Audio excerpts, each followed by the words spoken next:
आह जो दिल से निकली किस्त नंबर 1।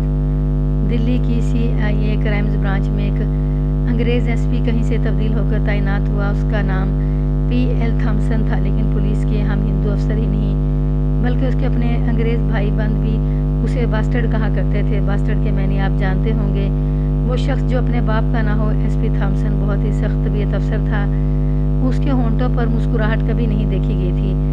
डिसिप्लिन का इतना सख्त कि अपने मातहतों को इंसान नहीं समझता था। किसी मजबूरी के तहत किसी से ज़रा सी कोताही हो जाती तो मजबूरी को तस्लीम करके भी माफ़ नहीं करता था। सिर्फ मातहतों के साथ ही उसका रवैया ऐसा ना था, वो DIG और IG के भी गले पड़ जाया करता था। उसके इस रवैये की वजह यह थी कि हर वक्त अपने काम में जुटा रहता था, ना 2 मिनट आराम करता था, ना किसी को आराम करने देता था। उर्दू बड़ी साफ़ और सही बोलता था। 2 बातें अपने स्टाफ के अफसरों से हफ्ते में 1 बार ज़रूर कहता था। एक ये कि लोगों को इज़्ज़त, जान माल और उनके घर की हिफाजत की ज़िम्मेदारी तुम पर आयद होती है। दूसरी बात ये कि वारदात हो जाए तो मुलज़िमों को पकड़ने के लिए हिंदुस्तानी तांगे घोड़े की तरह काम करो। अब देखिए, जिस थॉम्सन को हम बास्टर्ड यानी हरामी कहा करते थे, वो कितना इंसाफ पसंद था और अपने फ़र्ज़ को किस तरह अपने मज़हब का फ़र्ज़ समझता था। वो सिर्फ 1 साल में ही CIA में रहा था। इस 1 साल में ही हमें कुंदन कर गया था। एक दिन उसने हमें अपने अंदर बुलाया। मैंने समझा कि उसने कोई हमारी गलती पकड़ ली है। उसके दफ्तर में दाखिल हुए तो उसने हमें बिठाकर एक कागज़ हमारी तरफ सरकाया। हम दोनों ने देखा ये एक मुसलमान औरत की दरख्वास्त थी। उसका जवान बेटा ईंटों के भट्ठे की आग में गिरकर और जलकर मर गया था। 2 महीने गुजर गए थे। मैंने देखा कि इस दरख्वास्त पर किसी बड़े अफसर के रिमार्क्स या हुक्म लिखा हुआ नहीं था कि उस दरख्वास्त की इंक्वायरी या तफ्तीश क्राइम्स ब्रांच करे। बाकायदा हुक्म के बगैर CIA कोई केस अपने हाथ में नहीं ले सकती। थॉम्सन ने हमें बताया कि दरख्वास्त उसे बराह रास्त एक मोअज़्ज़ज़ शख्स ने दी है। ये औरत मुतल्लका थाने में जाती रही। उसे शक था कि उसका बेटा खुद भट्टे की आग में नहीं गिरा बल्कि उसे गिराया गया था। थानेदार उस औरत को ये कहकर टालता रहा कि वो तफ्तीश कर चुका है और इस नतीजे पर पहुंचा है कि उसका बेटा इत्तफाकिया जलते हुए भट्टे में गिरा था। जिस मोअज़्ज़ज़ शख्स ने SP थॉम्सन को इस औरत की दरख्वास्त दी थी, उसका ताल्लुक़ हाई कोर्ट से था। मुझे आज अच्छी तरह याद नहीं कि वो हाई कोर्ट में रीडर था या एडवोकेट था। उसने अपने एक दोस्त की मार्फत थॉम्सन से मुलाकात की थी। उसका ये दोस्त एंग्लो इंडियन था और पुलिस का DSP था। उस शख्स ने SP थॉम्सन को बताया था कि वह भट्टे के मालिक को ज़ाती तौर पर जानता है। उसने ये भी कहा कि वो उस नौजवान की मौत को मशकूक समझता है। थॉम्सन ने दरख्वास्त लिख ली। मैं उस थाने के SHO के साथ फ़ोन पर बात कर चुका हूँ। SP थॉम्सन ने हमें बताया। उसकी बातों से मुझे कुछ शक सा हो गया है। तुम दोनों बाकायदा तफ्तीश करो, ये नहीं देखना कि ये औरत गरीब है या अमीर है और कौन क्या है। अगर SHO ने दानिस्ता कोई कोताही की है या बगैर तफ्तीश इसे इत्तफाकिया मौत लिख कर दिया है तो इसे गिरफ्तार करके मुझे तहरीरी रिपोर्ट दो। उसने हस्बे मामूल और हस्बे आदत बड़ी सख्त हदायत दी जिनकी हमें ज़रूरत नहीं थी। मैं और टेनिसन वहाँ से आ गए और बाकायदा तफ्तीश का प्लान बनाया। सबसे पहले हमने मुतल्लका थाने जाकर SHO से पूरी मालूमात लेनी थी। आज अपनी डायरी से एक केस निकाला है तो वो सारी फ़िज़ा मेरी आंखों के सामने आ गई है जो एक अंग्रेज़ SP ने मुझे दिखाई थी। आज हम आज़ाद हैं। हमारा मुल्क इस्लामी मुल्क है। इस्लाम के अदल इंसाफ के निज़ाम की तारीफ़ यूरोप के उन कानूनदानों ने भी की है जिन्होंने अपने मुल्कों के लिए कानून बनाए थे। लेकिन हमारी इस्लामी मुमलिकत में अदल इंसाफ की जो मिट्टी पलीत हो रही है वो सब आप देख रहे हैं। दिन दिहाड़े कत्ल होते हैं, लोग जुलूस निकालते हैं, मुजाहरे करते हैं, अखबारों में ख़बरें छपती हैं। गवर्नर साहब कहते हैं कि कातिलों को 2 दिनों में गिरफ्तार कर लिया जाएगा। वज़ीर आला साहब हुक्म देते हैं कि कातिलों को गिरफ्तार किया जाए, लेकिन पुलिस कोई कार्रवाई नहीं करती। जनरल ज़िया के दौरे हुकूमत के में बाज़ मकतूलों के पसमानदगान जनरल ज़िया तक भी पहुँचे।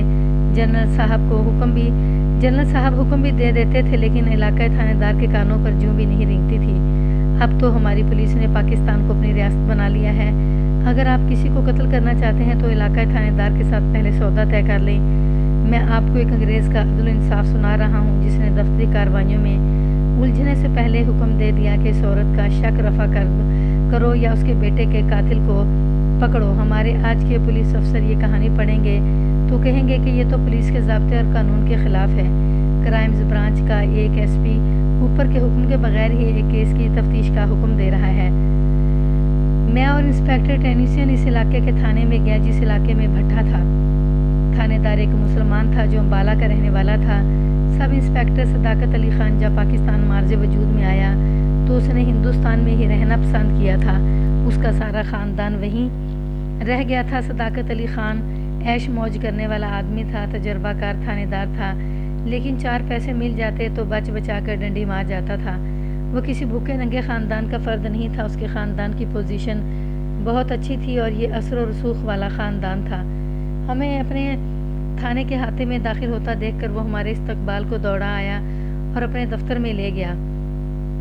میں نے اسے بتایا کہ ہم کیوں آئے ہیں۔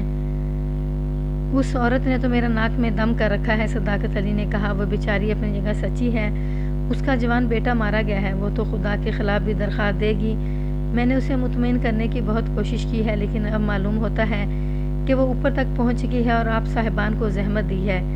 ماں تو مطمئن نہیں ہوگی۔ میں نے کہا آپ ہمیں مطمئن کر دیں، آپ نے جو تفتیش کی ہے اس کی فائل دکھا دیں اور زبانی بتا دیں کہ یہ کیا معاملہ ہے۔ وہ فائل لے آیا جس میں اس نے تحقیقات کی کارروائی لکھی تھی۔ اس میں اس نے لکھا تھا کہ فلاں تاریخ فلاں شخص اس کے پاس یہ رپورٹ لے کر آیا کہ اس کا ایک ملازم جلتے ہوئے اینٹوں کے بھٹے میں پاؤں پھسلنے کی وجہ سے گرا اور مر گیا۔ پھر اس نے لکھا تھا کہ وہ موقع پر پہنچا اور لاش دیکھی جو ناقابل شناخت حد تک جل چکی تھی۔ پھر اس نے 3 آدمیوں کے بیان لیے تھے۔ سب نے کہا کہ متوفی پاؤں پھسل جانے سے آگ میں گر پڑا۔ اس طرح تھانے دار نے ضابطے کی کارروائی مکمل کر کے اس حادثے کو اتفاقیہ یا حادثاتی موت قرار دے دیا۔ خان صاحب، میں نے کہا اپنی زبانی جو معلومات اکٹھی کی تھیں وہ ہمیں سنا دیں۔ پہلی بات یہ معلوم ہوئی کہ متوفی جمیل احمد بیوہ ماں کا بیٹا تھا۔ اس نے 2.5-3 سال پہلے میٹرک پاس کیا تھا اور اس بھٹے کے مالک کے پاس ملازم ہو گیا تھا۔ بھٹے کا مالک خلیل الرحمان ذرا بڑے پیمانے کا ٹھیکیدار تھا۔ وہ تعمیراتی کام کرتا تھا، گورنمنٹ کنٹریکٹر اور سپلائر بھی تھا، اور اس کا یہ بھٹا بھی تھا جہاں اینٹیں بنتی تھیں۔ میں نے آپ کو اپنی کہانیوں میں کئی بار سنایا ہے کہ دوسری جنگ عظیم نے ہندوستانیوں کی قسمت کے دروازے کھول دیے تھے۔ ایک تو وہ ہندوستانی تھے جو فوج میں بھرتی ہو گئے تھے، دوسرے زراعت پیشہ تھے جو اس طرح خوشحال ہو گئے کہ اناج فوجوں کے لیے حکومت خرید لیتی تھی اور قیمت بھی اچھی دیتی تھی۔ فوجوں کو سامان کی سپلائی کے لیے ٹھیکے لوگوں کو ملنے لگے۔ تعمیراتی کام بھی بہت بڑھ گیا۔ ایک تو سرکاری تعمیرات تھیں اور دوسری تعمیرات لوگوں کی ذاتی تھیں۔ روپیہ پیسہ آ جانے کی وجہ سے لوگوں نے مکان بنانے شروع کر دیے اور جو زیادہ امیر ہو گئے تھے انہوں نے کوٹھیاں بنانی شروع کر دیں۔ یہ ٹھیکیدار خلیل الرحمان بھی جنگ عظیم کا بنایا ہوا ٹھیکیدار تھا۔ ہم نے سب انسپیکٹر صداقت علی خان سے اس ٹھیکیدار کی فیملی بیک گراؤنڈ اور کردار وغیرہ کے متعلق پوچھا تو وہ ہمیں کچھ نہ بتا سکا۔ کیا متوفی جمیل بھٹے پر ملازم تھا؟ انسپیکٹر ٹینیسن نے پوچھا۔ اگر بھٹے کا ملازم تھا تو اس کے ذمے کیا کام تھا؟ میں نے یہ نہیں پوچھا تھا، صداقت علی نے جواب دیا۔ میں نے یہ پوچھنے کی ضرورت بھی نہیں سمجھی تھی، البتہ یہ یقین کر لیا تھا کہ وہ بھٹے کا ملازم تھا۔ آپ کو ذرا سا بھی شک نہیں ہوا تھا؟ انسپیکٹر ٹینیسن نے پوچھا اور کہا ہو سکتا ہے کسی کے ساتھ مرنے والے کی دشمنی ہو اور اسے دھوکے سے بھٹے کی آگ میں دھکا دے دیا گیا ہو۔ میں نے فائل میں نہیں لکھا، اس نے جواب دیا، لیکن معلوم کیا تھا کوئی دشمنی کا اشارہ نہیں ملا۔ میں نے نوٹ کیا کہ صداقت علی خان نے یہ جواب دیا تو اس میں وہ خود اعتمادی اور بولنے کے انداز میں پختگی نہیں تھی جو اس کے لہجے اور انداز میں پائی جاتی تھی۔ اس کی زبان کچھ ہلی ہوئی لگتی تھی۔ صداقت بھائی، میں نے کہا ہم تفتیش کے لیے آئے ہیں، اگر کوئی شک و شبے والی بات ہے تو ہمیں بتا دیں یا یہ کہہ دیں کہ آپ نے تفتیش میں اتنی دلچسپی نہیں لی جتنی لینی چاہیے تھی۔ یہ کہہ دینا کافی نہیں کہ چونکہ وہ ماں ہے اس لیے وہ آپ کو پریشان کرتی رہی ہے۔ صداقت علی بے چین سا ہو گیا۔ صاف پتہ چلتا تھا کہ اسے اپنی غلطی یا کوتاہی کا احساس ہے۔ اگر میرے ساتھ انگریز انسپیکٹر نہ ہوتا تو صداقت میرے ساتھ بے تکلفی سے بات کرتا۔ یہ لوگ انگریز افسروں سے مروب ہو جایا کرتے تھے۔ بہرحال ابھی کوئی رائے کام کرنا قبل از وقت تھا۔ انسپیکٹر ٹینیسن نے اسے کہا کہ وہ ہمیں اس عورت کے گھر تک پہنچا دے۔ اس کا ایڈریس تو تھا لیکن پرانی دلی میں کسی کا مکان تلاش کرنا آسان نہیں تھا۔ صداقت علی نے ایک ہیڈ کانسٹیبل کو ہمارے ساتھ بھیج دیا۔ معلوم ہوا کہ صرف ایک ہیڈ کانسٹیبل تھا جو اس عورت کے گھر سے واقف تھا۔ ایک کام کرنا خان، انسپیکٹر ٹینیسن نے صداقت سے کہا ٹھیکیدار خلیل الرحمان کو اطلاع دے دو کہ وہ تھانے میں آ جائے، ہم واپس تھانے میں آئیں گے۔ ہیڈ کانسٹیبل نے ہمیں اس عورت کے گھر پہنچا دیا اور ہم نے اسے کہا کہ وہ واپس چلا جائے۔ دروازے پر دستک دی تو तो 14-15 साल उम्र का एक लड़का बाहर आया। मैंने अपना और इंस्पेक्टर टेनिसन का तारुफ भी कराया और लड़के से कहा कि अंदर जाकर कहो कि आपने जो दरख्वास्त दी थी, हम इस सिलसिले में आए हैं। लड़का फ़ौरन अंदर गया और 2 मिनट भी नहीं गुजरे थे कि एक अधेड़ उम्र औरत बाहर आई। शक्ल सूरत और डेल डोल से पता चलता था कि मिडिल क्लास की मुअज़्ज़ज़ औरत है। अभी तक उसके चेहरे की खूबसूरती बाकी थी। इससे पहले जो लड़का बाहर आया था वो भी खूबसूरत था। औरत के चेहरे पर उदासी थी। वो हमें अंदर ले गई। ये मिडिल क्लास का अच्छा और साफ़ सुथरा घर था। औरत ने हमें एक कमरे में बिठाया। हमारे मना करने के बावजूद चाय बना कर ले आई। सबसे पहले तो ये औरत बच्चों की तरह फूट फूट कर रोई और अपने बेटे को याद करती थी। उसके पास एक ही बेटा रह गया था जिसकी उम्र 14-15 साल थी। हमारी दस्तक पर यही लड़का बाहर निकला था। उस औरत के खामद को फौत हुए 5 साल गुजर गए थे। उसका एक भाई उसे कुछ पैसे दे दिया करता था। ये मकान उसका अपना था। जमील अहमद उसका बड़ा बेटा था जिसे उसने 10 जमातें पढ़ाकर उस ठेकेदार के पास मुलाजिम करवा दिया था। ये बेटा भी ना रहा। उस औरत ने अपना नाम राशिदा बताया। आप ये बताएं, मैंने पूछा, आपको ये शक कैसा हुआ है कि आपके बेटे को धक्का देकर आग में गिराया गया था और वो खुद नहीं गिरा? मेरा बेटा जमील हर रात ख्वाब में आता है, राशिदा ने जज्बाती लहजे में जवाब दिया। हर रात एक ही बात कहता है कि मेरे कातिलों को पकड़ो, मैं खुद नहीं गिरा था। क्या वो ये नहीं बताता कि उसे धक्का किसने दिया था? मैंने पूछा। नहीं, राशिदा ने जवाब दिया। मैं पूछती हूँ तो भी नहीं बताता, लेकिन मुझे यकीन है कि वो खुद नहीं गिरा।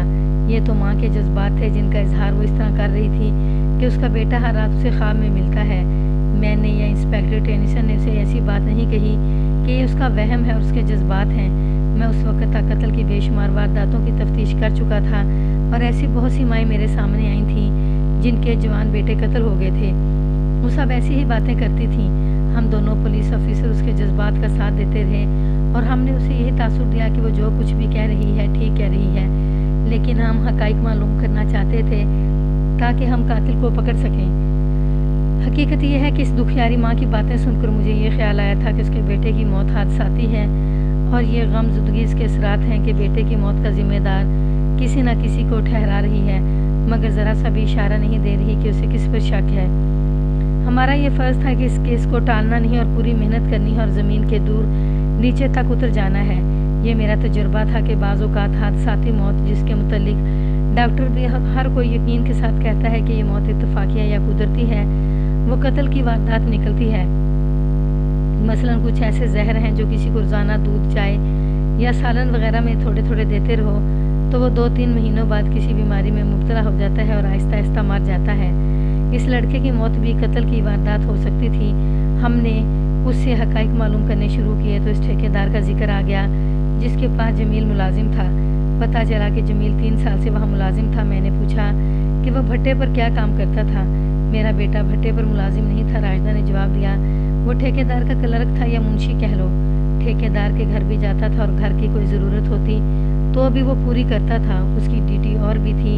ठेकेदार की बेटी कॉलेज में पढ़ती है, उसके लिए बाप ने तांगा लगवाया हुआ है। मेरा बेटा सुबह उस लड़की के साथ कॉलेज तक जाता था और छुट्टी के वक्त कॉलेज से उसे घर लाता था। ठेकेदार इस काम की उसे अलग तनख्वाह देता था। 5-6 दिनों से वो भट्टे पर जा रहा था। कहता था कि भट्टे का मुंशी छुट्टी लेकर चला गया है। उसके आने तक जमील ने भट्टे पर हिसाब किताब करना था। इसका मतलब ये हुआ, इंस्पेक्टर टेनिसन ने कहा कि ठेकेदार को आपके बेटे पर बहुत ही एतमाद था। हाँ जी, राशिदा ने कहा। ये एतमाद ही की बात थी कि खलीलुर रहमान मेरे बेटे को अपनी बेटी के साथ भेजता था। एतमाद की वजह यह है कि ठेकेदार हमारा दूर का रिश्तेदार भी है। इस जंग से पहले ठेकेदार का सिर्फ भट्टा था जिसकी कोई आमदनी नहीं थी। इतने मकान बनते ही कहाँ थे। हिंदू और सिख मकान बनाते थे तो हिंदुओं और सिखों के भट्टों से ईंटें लेते थे। जंग शुरू हुई तो खलीलुर रहमान का भट्टा भी चल पड़ा और देखते ही देखते ठेकेदार बन गया। आदमी होशियार और चालाक है, हर किसी को खुश रखना जानता है। इसका कारोबार बड़ी जल्दी फैल गया। 2 साल भी नहीं गुजरे थे कि उसने नई दिल्ली में कोठी बना ली। मेरा खामद फौत हो गया था। ठेकेदार ने मेरे साथ ये हमदर्दी की कि जमील ने मैट्रिक पास कर ली तो ठेकेदार ने उसे अपने पास रख लिया और अच्छी तनख्वाह देने लगा। ये तो आपको बताया है कि फौत होने से पहले वो भट्टे पर जाया करता था क्योंकि वहाँ मुंशी छुट्टी पर चला गया था और ठेकेदार किसी और पर एतबार नहीं करता था। जमील जलकर फौत हो गया तो ठेकेदार ने मुझे 5,000 रुपया पेश किया था। मैंने ये रकम ये कहकर लेने से इनकार कर दिया कि मैं अपने बेटे की कीमत नहीं लूँगी। आपको ठेकेदार पर तो शक नहीं होगा इंस्पेक्टर टेनिसन ने कहा, इस पर तो शक नहीं होना चाहिए। राशिदा ने जवाब दिया, लेकिन ठेकेदार के खिलाफ मुझे शिकायत ज़रूर है। वो क्या? मैंने 5,000 की रकम कबूल ना की। उसने कहा, मैंने उसे कहा कि मुझे थाने ले चले क्योंकि मुझे शक है कि मेरे बेटे को आग में जलाया गया है। ठेकेदार ने कहा, कैसे फजूल शक ना करो, खामखा थाने में ख़राब होती फिरोगी। सब कहते हैं कि तुम्हारा बेटा फिसल कर गिरा था। मैंने कहा, मैं खुद थाने चली जाऊंगी। ठेकेदार ने मुझे फिर समझाया बुझाया और 8,000 रुपया पेश किया जो मैंने कबूल ना किया। ठेकेदार को गुस्सा आकर कहने लगा कि तुम खुद भी ख़राब होना चाहती हो और मुझे भी ख़राब करोगी। उसने यह भी कहा कि तुम इस जिद से बाज ना आई तो दूसरे बेटे से भी हाथ धो बैठोगी। उसके साथ ही उसने यह भी कहा कि छोटे बेटे को मैट्रिक पास कर लेने दो और मैं उसे जमील की तरह अपने पास रख लूँगा। एक बात सोच लें। मैंने कहा, अगर आपको ठेकेदार पर शक है तो हमें साफ बताइए, साफ कह दें कि ठेकेदार पर आपको शक नहीं। ठेकेदार पर शक की कोई वजह नहीं। राशिदा ने कहा, इतने अमीर कबीर आदमी की हमारे साथ क्या दुश्मनी हो सकती है? बल्कि उसे तो जमील पर इतना एतमाद था कि अपनी जवान बेटी को मेरे बेटे के साथ भेजा करता था।